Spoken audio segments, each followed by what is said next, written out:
The title of the topic is S-MIME functionality. सबसे पहले इस टॉपिक के ऑब्जेक्टिव्स देखते हैं. इस टॉपिक को कंप्लीट करने के बाद student will be able to describe the functionality of S-MIME. इस टॉपिक में यूज़ होने वाली जो फिगर्स हैं, जो मटेरियल है, they have been adapted from William Stallings book with the title network security essentials, applications and standards. The book was published in 2014. ये जो S-MIME है, ये क्या है? S stands for Secure Multi-Purpose Internet Mail Extension. S-MIME is a security enhancement to the MIME Internet Email Format Standard, and this is based on the technology from RSA Data Security. जो S-MIME है, this has been defined in RFCs 3370, 3850, 3851 and 3852. जो S-MIME की functionality अब देखते हैं. In general, in terms of general functionality, S-MIME is very similar to PGP. Both offer the ability to sign and or encrypt the messages. तो आप digital signatures create कर सकते हैं और आप messages को क्या कर सकते हैं? Encrypt और decrypt भी कर सकते हैं. जो S-MIME है, it provides the following functionality. Number 1, envelope data. Envelope data क्या है? This consists of encrypted content of the any type and encrypted content encryption keys for one or more recipients. फिर आता है sign data. A digital signature is formed by taking the message digest. आप क्या करते हैं? Message content लिया, उसका message digest generate किया, and thus you have created a digital signature. अब इस मैसेज डाइजेस्ट को आप क्या करते हैं? इंक्रिप्ट कर देते हैं with the private key of the signer. The content plus the signature are then encoded using base64 encoding scheme. अब ये जो साइन डेटा है, this message can only be viewed by a recipient with S-MIME capability.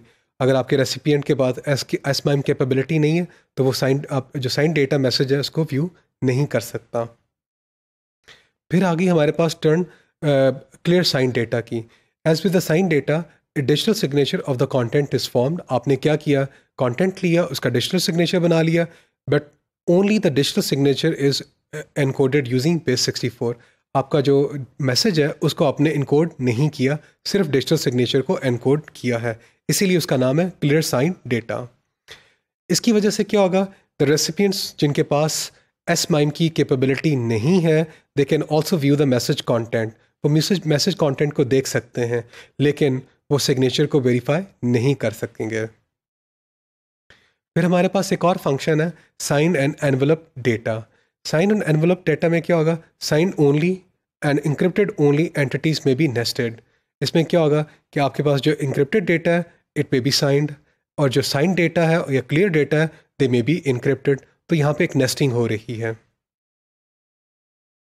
फिर हमारे पास जो S-MIME जिन cryptic algorithms को support करता है वो ये हैं.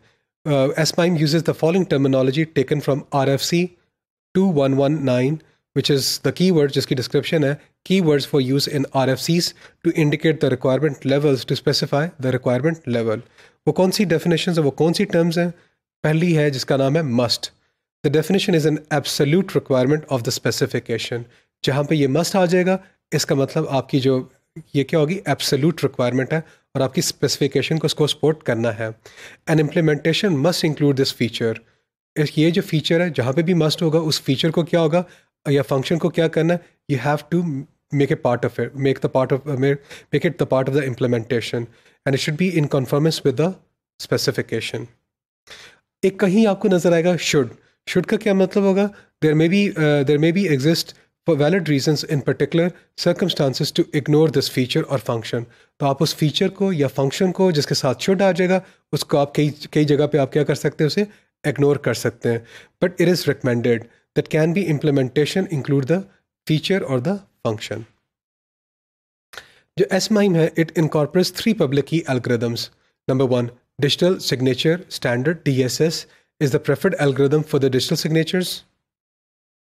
फिर आपका जो S-MIME है, it also list Diffie-Hellman as the preferred algorithm for encrypting the session keys. S-MIME supports a variant of the Diffie-Hellman that does provide encryption and decryption, और इसका नाम है Elgamal algorithm. As an alternative, हम RSA भी use कर सकते हैं. RSA can be used for both the signatures and the session key encryption. These are the same algorithms used in PGP and provide a high level of security. फिर hash function, जब आपने digital signatures create करने, तो digital signatures create करने के लिए जो hash function आप यूज़ कर सकते हैं, हमारे जो स्पेसिफिकेशन क्या रिक्वायर करते हैं, they require that 160 bit SHA-1 should be used, but it also recommends the receiver to support for 128 bit MD5 for backward compatibility. अगर आप एक ओल्डर वर्जन ऑफ S-MIME हो रहे हैं, यूज़ हो रहे हैं, तो उसकी बैकवर्ड कंपैटिबिलिटी के लिए आपने MD5 को भी सपोर्ट करना है. लेकिन जो MD5 है, हाउएवर, उसकी जो सिक्योरिटी है is quite weaker as compare to SHA-1. तो SHA-1 जो है, it is clearly a preferred alternative. जब आपने मैसेज को इंक्रिप्ट करना है तो हम 3 की या DDS रिकमेंड किया जाता है, but the compliant implementations must support 40 bit RC2. और जो ये RC2 का जो साइफर है, this is a quite poor cipher, it's a weak encryption algorithm. अब हम फाइनली इस टेबल को देखते हैं जहाँ पे आपके फंक्शंस और आपकी जो रिक्वायरमेंट्स है वो मैंशनड है. अगर आप फंक्शन नंबर 1 देखें, create a message digest to be used in forming a digital signature. So यहाँ पे अगर आप देखें तो मस्ट सपोर्ट SHA-1. और शुड कहाँ पे यूज़ हो रहा है, the receiver should support MD5 for backward compatibility. Function number 2 क्या है, encrypt the message digest to form a digital signature. इसकी रिक्वायरमेंट क्या है, sending and receiving agents must support the DSS algorithm. Sending agents should support RSA encryption. और receiving agent के लिए क्या है, it should support verification of RSA signatures with key sizes 512 bits to 1024 bits. फिर हमारे पास जो थर्ड फंक्शन है वो है encrypt the session key for transmission with a message. इसमें रिक्वायरमेंट क्या है, sending and receiving agents should support the Diffie-Hellman algorithm.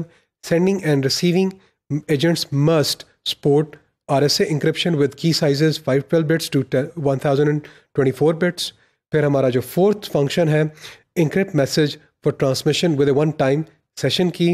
यहाँ पे रिक्वायरमेंट क्या है, sending and receiving agents must support encryption with DDS. Sending agents should support encryption with AES. Sending agents should support encryption with RC2-40 bits. और finally हमारा जो function है वो है create a message authentication code. इस मकसद के लिए जो रिक्वायरमेंट है, receiving agents must support HMAC with SHA-1 और sending agents should support HMAC with SHA-1. तो इस टॉपिक में हम लोगों ने जो S-MIME की डिफरेंट फंक्शनैलिटीज़ हैं, इनको हमने डिस्कस किया है.